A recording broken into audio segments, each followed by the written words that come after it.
సంవత్సరాల ఈ ప్రస్థానంలో సురేఖ గారిని చిరంజీవి గారు పెళ్లి చేసుకున్న తర్వాత మీరు చిరంజీవి గారికి అన్ని సమయాల్లో కూడా ఆయనతో ట్రావెల్ చేశారు. కానీ పిల్లలు వచ్చిన తర్వాత నెక్స్ట్ జనరేషను స్టార్ట్ అయిన తర్వాత ఈ మధ్య కాలంలో మీకు మెగా ఫ్యామిలీకి గ్యాప్ వచ్చింది.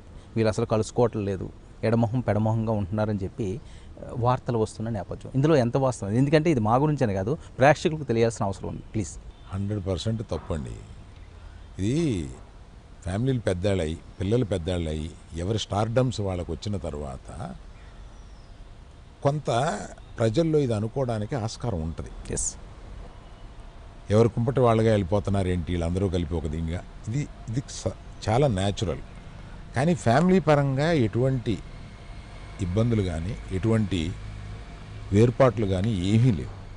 మేము ఆ ఇంట్లో ఏది జరిగినా మేము అందరం వెళ్తాం, ఇక్కడ ఏమి జరిగినా వాళ్ళందరూ వస్తారు.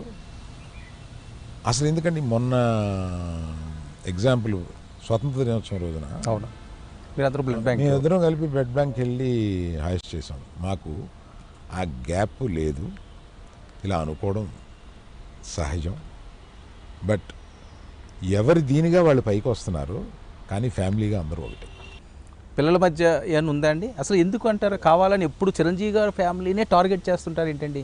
చాలామంది ఇండస్ట్రీలో ఉన్నారు, ఎక్కువ ఈ మాట వినిపిస్తుంటుంది. ఏమండి, ఎవరైనా టార్గెట్ చేసే వాళ్ళకి ఏముంటుందండి, విచ్ ఈస్ ద బిగ్గెస్ట్ ఫ్యామిలీని చూసి టార్గెట్ చేయాలని ఉంటుంది. మీరు ఒక రాయాలంటే స్తంభాన్ని ఆలోచిస్తారా, పెద్ద రాక్ని చూసి కొడతారా? ఏదైనా తగలాలని అంటే రాక్ మీద వేస్తారు, స్తంభం మీద ఏరు మిస్ అవ్వచ్చు. అలాగా ఎవరికైనా రాయాలనుకుంటే, రాయి వేయాలని అనుకుంటే అది ఒక పెద్ద ఫ్యామిలీగా కనపడుతున్న మా మీద వేయడానికి సహజం.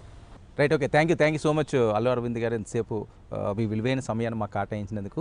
ఫైనల్గా చిరంజీవి గారు మెగాస్టార్కి, మీ బావగారికి మా 99 లైవ్ ద్వారా ఫైనల్గా విశేషం ఏం చెప్తాం? ఇంతకాలం స్నేహితుడిగా ప్రయాణం చేసిన నాకు